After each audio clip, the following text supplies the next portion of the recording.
कि हरियाणा में आज 21वां राष्ट्रीय युवा महोत्सव ये कार्यक्रम आपने हरियाणा को दिया।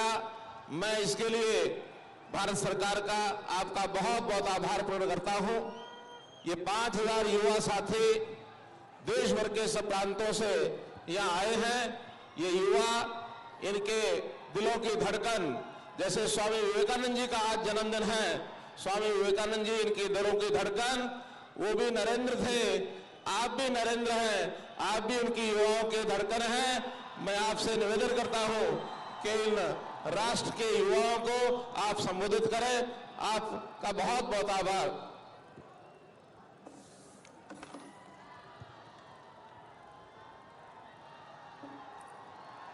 हरियाणा के मुख्यमंत्री श्रीमान मनोहर लाल खट्टर जी, केंद्र में मंत्रिपरिषद के मेरे साथी श्रीमान विजय गोयल जी, मंचस्थ अन्य सभी गणमान्य अतिथि और मेरे प्यारे नौजवान दोस्तों, आप सभी को 21वें राष्ट्रीय युवा महोत्सव की बहुत बहुत बधाई। समय की कमी की वजह से मैं रोहतक में आप सबके बीच नहीं हूं, लेकिन मैं जो तस्वीरें देख पा रहा हूं उसे लग रहा है कि जैसे आज ये महोत्सव भी 21 वर्ष का युवा हो गया। देश के अलग अलग कोने से आए मेरे नौजवान साथियों के चेहरे पर इतनी ऊर्जा दिखाई दे रही है, जैसे आज रोहतक में युवा महोत्सव के साथ ही प्रकाश महोत्सव भी मनाया जा रहा है। आज राष्ट्रीय युवा दिवस है। स्वामी विवेकानंद जी की जन्म जयंती में आप सभी के माध्यम से देश के हर नौजवान को इस विशेष दिन की बहुत बहुत शुभकामनाएं देता हूं। स्वामी विवेकानंद इस बात का सबसे उत्तम उदाहरण है कि अल्प अवधि में भी कितना कुछ हासिल किया जा सकता है।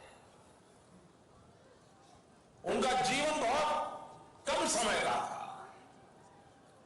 स्वामी विवेकानंद युवा शक्ति के असीम प्रेरक है।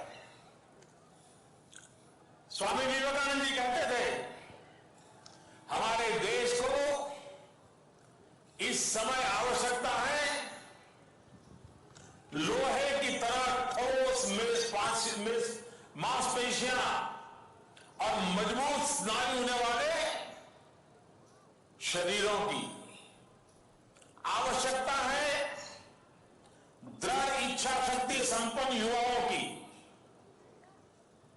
स्वामी विवेकानंद जी ऐसे युवाओं का निर्माण करना चाहते थे जिनमें बिना भेदभाव के एक दूसरे के प्रति प्रेम व विश्वास हो। युवा वह होता है जो बिना अतीत की चिंता किए अपने भविष्य के लक्ष्यों की दिशा में काम करता है। आप सभी युवा जो काम आज करते हैं वही तो कल जाकर देश का भविष्य बन जाता है। साथियों, आज देश के 80 करोड़ से ज्यादा लोगों की आयु इस समय 35 वर्ष से भी कम है। स्वामी विवेकानंद के बताए मार्ग पर चलते हुए आज भारत में एक ऐसे युग की शुरुआत करने की क्षमता है जो विश्व गुरु बन सकता है। आज मेरे जो नौजवान साथी रोहतक में हैं, उनके लिए हरियाणा की ये धरती भी बहुत प्रेरणादायी है। हरियाणा की ये धरती वेदों की है, उपनिषदों की है, गीता की है, ये वीरों की है, ये कर्मवीरों की है। जय जवान जय किसान की धरती है। ये सरस्वती की पावन धारा है। अपनी संस्कृति, अपने मूल्यों को सहेज कर आगे बढ़ने का लगातार प्रयास इस धरती से सीखा जा सकता है। मुझे खुशी है कि इस बार राष्ट्रीय युवा महोत्सव की थीम है यूथ फॉर डिजिटल इंडिया। इस महोत्सव के माध्यम से युवाओं को रोजमर्रा की जिंदगी में डिजिटल तरीके से लेन देन की ट्रेनिंग दी जाएगी। मेरी उस महोत्सव से कि मैं ट्रेनिंग लेने वाले हर युवा से अपील है कि जब वो यहां से ट्रेनिंग लेकर जाएं तो अपने आसपास के कम से कम 10 परिवारों को डिजिटल ट्रांजैक्शन करना सिखाएं। लेस कैश, कम नगद वाली अर्थव्यवस्था बनाने में आप सभी युवाओं की बहुत बड़ी भूमिका है। इस देश की बर्बादी का कारण काला धन है, भ्रष्टाचार है। अगर इसे मुक्त कराने की लड़ाई को आगे बढ़ाना है तो आप नौजवान बहुत बड़ा योगदान दे सकते हैं। इस वर्ष राष्ट्रीय युवा महोत्सव का शुभांकर बेटी के रूप में चुना गया है।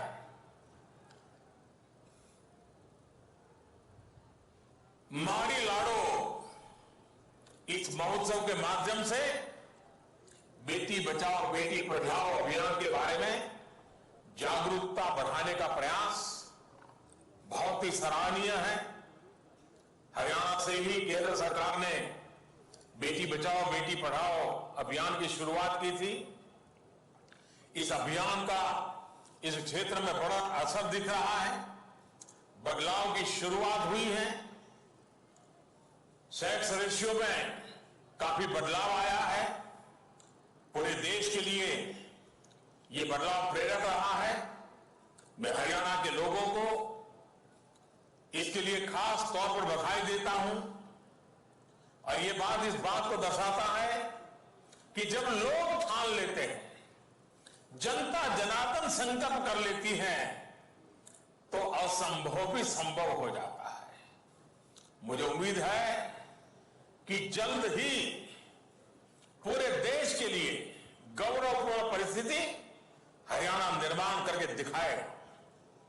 हरियाणा के भविष्य को संवारने में यहां का युवा वर्ग एक बड़ी भूमिका निभा रहा है। हरियाणा के युवा खिलाड़ियों ने अनेक अंतर्राष्ट्रीय स्पर्धाओं में पदक हासिल कर सदा सर्वदा पूरे देश का मान बढ़ाया है। पूरे देश में विकास की नई बुलंदियों को छूने के लिए युवा शक्ति के और अधिक योगदान की आवश्यकता है। भारत का लक्ष्य अपने युवकों को इस सदी को भारत की सदी बनाने के लिए क्षमता एवं कौशल प्रदान करना है। नौजवानों, राष्ट्रीय युवा महोत्सव आप सभी को अपनी प्रतिभा के प्रदर्शन के लिए एक मंच प्रदान करता है। अलग अलग सांस्कृतिक परिवेश से आए हुए आप सभी नौजवानों को यहां एक दूसरे को जानने को समझने का मौका मिलेगा और यही तो एक भारत श्रेष्ठ भारत का वास्तविक अर्थ है।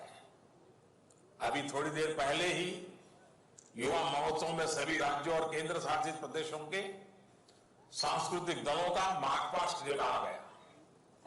एक भारत श्रेष्ठ भारत एक प्रयास है देश की सांस्कृतिक विविधता को एक सूत्र में परोने का। हमारे देश में भाषाएं भले अलग अलग हो, खान पान अलग अलग हो, रहने के तौर तरीके अलग अलग हो, रीति रिवाज अलग अलग हो, लेकिन आत्मा एक ही है और उस आत्मा का नाम है भारतीयता। जिस भारतीयता के लिए मैं और आप हम सब गर्व करते हैं। एक राज्य के नौजवान दूसरे राज्य के युवाओं से मिलेंगे तो उन्हें भी नया अनुभव होगा, एक दूसरे के प्रति सम्मान बढ़ेगा, समझ बढ़ेगी। लोग जब साथ रहते हैं, मिलते जुलते हैं, तो समझ आता है कि खान पान और भाषाई अंतर सतही है। गहराई से देखें तो स्पष्ट होता है कि हमारे मूल्य, हमारी मानवता, हमारा दर्शन एक जैसा ही है। नौजवानों, एक भारत श्रेष्ठ भारत के तहत 2 अलग अलग राज्यों में 1 साल के लिए पार्टनरशिप की योजना बनाई गई है। मुझे खुशी है इस वर्ष हरियाणा ने तेलंगाना के साथ अपनी पार्टनरशिप की है। दोनों राज्यों में किन विषयों पर परस्पर सहयोग होगा, इसके लिए एक्शन पॉइंट्स भी बनाए गए हैं। मुझे उम्मीद है कि आज हरियाणा में तेलंगाना से आए छात्रों को विशेष रूप से बहुत कुछ जानने सीखने को मिलेगा। एक भारत श्रेष्ठ भारत सिर्फ एक योजना नहीं है, इसे एक जन आंदोलन की तरह आगे बढ़ाया जा रहा है और ये तभी कामयाब होगा जब देश के युवाओं का भरपूर साथ मिलेगा।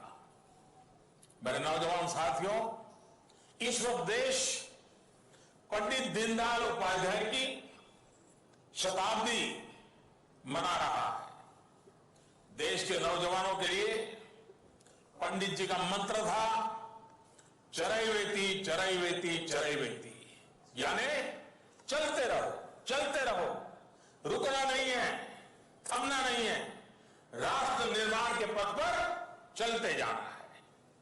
टेक्नोलॉजी के इस दौर में आज देश के नौजवानों को 3 C's पर ध्यान केंद्रित करने के लिए मैं सुझाव देता हूं। मैं जब 3 C's की बात करता हूं तब मेरा मतलब है, पहला C कलेक्टिविटी, दूसरा C कनेक्टिविटी और तीसरा C क्रिएटिविटी। कलेक्टिविटी, सामूहिकता। जब तक कि हम संगठित शक्ति नहीं बनते हैं, हम भेदभावों को मिटा करके एक भारतीय ग्रुप में एक रस नहीं होते हैं। कलेक्टिव ताकत बहुत बड़ी ताकत होती है। दूसरी बात है कनेक्टिविटी। युग बदल चुका है, टेक्नोलॉजी ने पूरे विश्व को बहुत छोटा बना दिया है। दूसरा विश्व आपकी हथेली में, आपके मोबाइल फोन में होता है। कनेक्टिविटी समय की मांग है। हम कनेक्टिविटी की दृष्टि से टेक्नोलॉजी के साथ साथ हमारे मानवीय मूल्यों को भी बल देते चलेंगे। और तीसरा सी मैंने कहा क्रिएटिविटी, यानी नए विचार, नए इनोवेशन, पुरानी समस्याओं के समाधान करने के लिए नए तरीके। और यही तो युवा मन से अपेक्षा रहती है। जिस पर क्रिएटिविटी खत्म हो जाती है, इनोवेशन खत्म हो जाता है, नयापन अटक जाता है, एक प्रकार से जिंदगी ठहर जाती है। और इसलिए हमारे भीतर क्रिएटिविटी को जितना अवसर दे, हमें देते रहना चाहिए। और इसलिए एक दूसरे से संपर्क करिए, सामूहिक जिम्मेदारी निभाना सीखिए और नए विचारों पर काम करिए। अपने नए विचारों को ये सोचकर समाप्त मत होने दीजिए कि ये तो बहुत छोटे हैं या फिर दूसरे लोग क्या कहेंगे। याद रखिए कि दुनिया में ज्यादातर बड़े और नए विचारों को पहले खारिज ही किया गया है। जो भी मौजूदा सिस्टम होता है वो नए विचारों का विरोध करता ही है। लेकिन मुझे विश्वास है कि हमारे देश की युवा शक्ति के आगे ऐसा हर विरोध ठंडा पड़ जाएगा। साथियों, आज से 50 से भी ज्यादा वर्ष पूर्व एकात्म मानववाद पर बोलते हुए पंडित दीनदयाल उपाध्याय जी ने जो कहा था, उसमें भी देश के युवाओं के लिए बड़ा संदेश है। दीनदयाल जी ने राष्ट्र निर्माण और देश में मौजूदा बुराइयों से लड़ने का आह्वान किया था। उन्होंने कहा था, हमें अनेक रूढ़ियां खत्म करनी होगी, बहुत से सुधार करने होंगे जो हमारे मानव का विकास और राष्ट्र की एकात्मता की वृद्धि में पोषक हो, वह हम करेंगे, और जो बाधक हो उसे हटाएंगे। ईश्वर ने जैसा शरीर दिया है उसमें मिनमेख निकालकर अथवा आत्मग्लानि लेकर चलने की आवश्यकता नहीं है, पर शरीर में फोड़ा होने पर उसका ऑपरेशन तो आवश्यक है। सजीव और स्वस्थ अंगों को काटने की जरूरत नहीं है। आज यदि समाज में छुआछूत और भेदभाव घर कर गए हैं तो जिसके कारण लोग मानव को मानव समझकर नहीं चलते और जो राष्ट्र की एकता के लिए घातक सिद्ध हो रहे हैं, हम उनको खत्म करेंगे। पंडित जी का यह आह्वान आज भी उतनी ही अहमियत रखता है। आज भी देश में छुआछूत, ऊंच नीच, भ्रष्टाचार, कालाधन, अशिक्षा, कुपोषण, अंधश्रद्धा, इन सभी बुराइयों को खत्म करने के लिए देश के युवा को अपनी शक्ति झोंकनी होगी। अभी कुछ दिन पहले सरकार ने काले धन और भ्रष्टाचार के खिलाफ बड़ी कार्रवाई की है।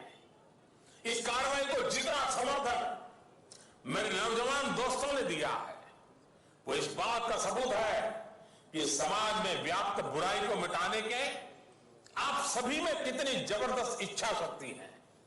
इसलिए जब मैं कहता हूं मेरा देश बदल रहा है, तो उसके पीछे आपके प्रयास होते हैं। देश के अलग अलग हिस्सों में हजारों लाखों नौजवान अपनी अपनी तरह से सामाजिक कुरीतियां और चुनौतियों से लड़ रहे हैं। यही नहीं, वो ऐसे ऐसे नए विचार सामने ला रहे हैं कि मैं उन्हें नमन किए बिना नहीं रह पाता। अभी कुछ दिन पहले मन की बात में मैंने एक बिटिया का जिक्र किया था, जिसने आइडिया दिया कि शादी में मेहमानों को गिफ्ट के तौर पर आम के पेड़ दिए जाएंगे।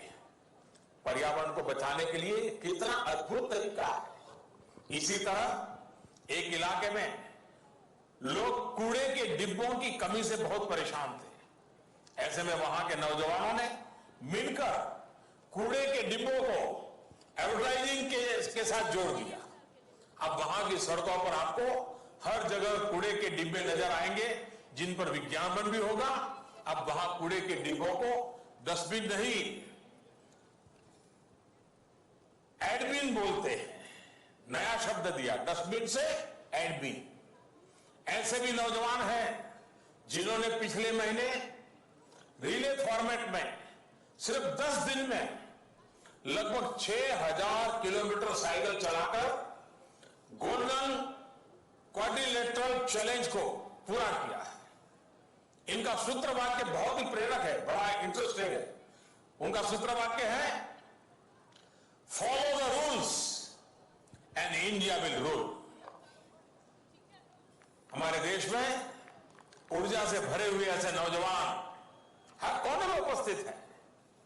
कोई पहाड़ों से निकलने वाले छोटे झरनों से बिजली बना रहा है, कोई कूड़े से घर निर्माण की चीजें बना रहा है, कोई टेक्नोलॉजी के माध्यम से दूर दराज वाले इलाकों में मेडिकल सुविधा उपलब्ध करा रहा है, कोई सूखाग्रस्त इलाके में किसानों के लिए पानी बचाने के लिए संसाधन जुटा रहा है। ऐसे लाखों युवा राष्ट्र निर्माण के लिए दिन रात एक कर रहे हैं। ऐसे हर ऊर्जावान युवा के लिए मैं स्वामी विवेकानंद जी का संदेश फिर दोहराना चाहूंगा। उठो, जागो, और जब तक लक्ष्य की प्राप्ति नहीं होती रुको मत। उठो का मतलब है शरीर को चैतन्यमय करो, शरीर को ऊर्जावान बनाओ, शरीर को फिट रखो। कई बार ऐसा भी देखा गया है कि लोग उठ तो जाते हैं लेकिन जागरूक नहीं होते। इस वजह से वो स्थिति का सही आकलन नहीं कर पाते। इसलिए उठने के साथ ही जागरूक होना भी आवश्यक है। जब तक लक्ष्य प्राप्ति ना हो रुको मत। मैं इस बात में भी बड़ा संदेश है। पहले तो स्पष्ट ध्येय का होना ही बहुत आवश्यक है। जब यही नहीं तय होगा कि जाना कहां है, तो फिर ये कैसे तय हो पाएगा कि किस दिशा की ओर जाने वाली गाड़ी में बैठना है। इसलिए जब तक लक्ष्य तय हो जाए तो फिर उसकी प्राप्ति के लिए बिना रुके बिना थके प्रयास करते रहना चाहिए। मेरे दोस्तों, मेरे सामने आप सब देश की बौद्धिक ताकत के तौर पर मौजूद है। आज आवश्यकता है युवाओं की ऊर्जा को रचनात्मक कार्य में लगाने की। आज आवश्यकता है युवाओं को दिग्भ्रमित होने से बचाने की। आज आवश्यकता है युवाओं को नशे और अपराध से दूर रखने की। आप चिंता में मंथन करके नई राह बनाएं, नई मंजिलें हासिल करें।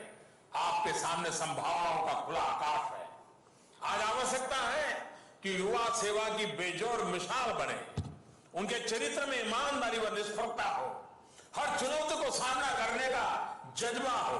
उन्हें अपनी गौरवशाली विरासत पर गर्व हो। उनका आचरण एवं चरित्र नैतिक मूल्यों पर आधारित हो। इस पर इसलिए जोर दे रहा हूं क्योंकि लक्ष्य पाना जितना मुश्किल है, उतना ही आसान लक्ष्य से भटकना होता है। सुखी संपन्न जीवन की आकांक्षा रखना सही है, लेकिन इसी के साथ समाज और देश के प्रति जिम्मेदारी को भी समझना आवश्यक है। मैं आपको 1, 2, 3, 4, 5, 6 यानी 6 चुनौतियों के बारे में बताता हूं जिनसे निपटना बहुत जरूरी है। 1, समाज के प्रति अज्ञान। 2, समाज के प्रति असंवेदना। 3, समाज के प्रति घिसी पिटी सोच। 4, जाति समुदाय के विचार से ऊपर उठने की अक्षमता। 5, माताओं बहनों बेटियों से दुर्व्यवहार। 6, पर्यावरण के प्रति लापरवाही, गैर जिम्मेदार दृष्टिकोण। इन 6 चुनौतियों को आज के नौजवानों को ध्यान में रखना होगा। उन्हें परास्त करने का प्रयास करना होगा। आप जहां भी रहें, जिस भी क्षेत्र में काम करें, वहां इन चुनौतियों के बारे में अवश्य सोचें, उन्हें दूर करने की कोशिश करें। आप सभी युवा टैक्स सेवी हैं। आप सभी युवाओं को यह संदेश जन जन तक पहुंचाना है कि समाज में सकारात्मक परिवर्तन कैसे आ सकता है। आप सभी युवा उन लोगों के जीवन को छूने का प्रयास करें जो वंचित है, शोषित है। दूसरों के भविष्य को बेहतर बनाने के लिए आप सभी युवाओं को अपनी ऊर्जा और समय देना है। युवाओं की ताकत, युवाओं की ऊर्जा और युवाओं का जज्बा बदलाव लाने में और भी अधिक कारगर होता है। अब करोड़ों युवा आवाजों को इस देश की आवाज बनकर विकास के कामों को आगे बढ़ा रहा है, मदद कर रहा है। मेरे साथियों, आप सभी नए क्षितिज को छुएं, विकास का नया विजन तैयार करें, नई उपलब्धियां हासिल करें। इसी शुभकामना के साथ आपको राष्ट्रीय युवा दिवस और महोत्सव की बहुत बहुत बधाई देता हूं, बहुत बहुत शुभकामनाएं देता हूं। और स्वामी विवेकानंद जी का पुण्य स्मरण करते हुए, हमारे भीतर की युवा ऊर्जा को लेते हुए समाज के, राष्ट्र के, परिवार के, गांव के, गरीब के, किसान के भलाई के लिए अपनी जिंदगी का कुछ न कुछ समय उनके लिए खपाने का संकल्प करेंगे।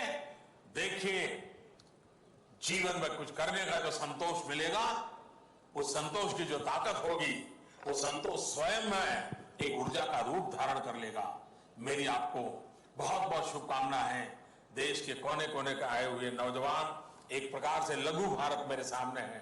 ये लघु भारत नई प्रेरणा, नया उत्साह लेकर के ये गीता की भूमि है जो कर्म का संदेश देती है, निष्काम कर्म योग का संदेश देती है। उसी को लेकर के आप चलें। इसी एक अभ्यर्थना के साथ मेरी इस युवा महोत्सव को बहुत बहुत शुभकामनाएं। धन्यवाद।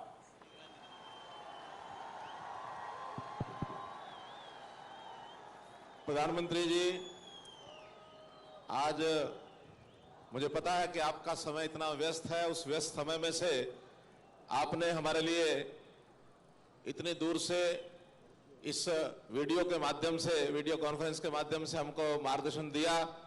मैं इसके लिए आपका बहुत बहुत आभार प्रकट करता हूं और आपको विश्वास दिलाता हूं कि युवाओं को जो संदेश आपने दिया है, हम भी प्रेरणा उनको देंगे कि वो इस काम के खरा उतरे। खास करके कैशलेस की ट्रेनिंग में हम यहाँ प्रोग्राम करने वाले हैं। इस ट्रेनिंग के अंदर वो सहभागी बनेंगे और निश्चित रूप से लक्ष्य को पूरा करेंगे। बहुत बहुत धन्यवाद आपका जी, बहुत बहुत धन्यवाद।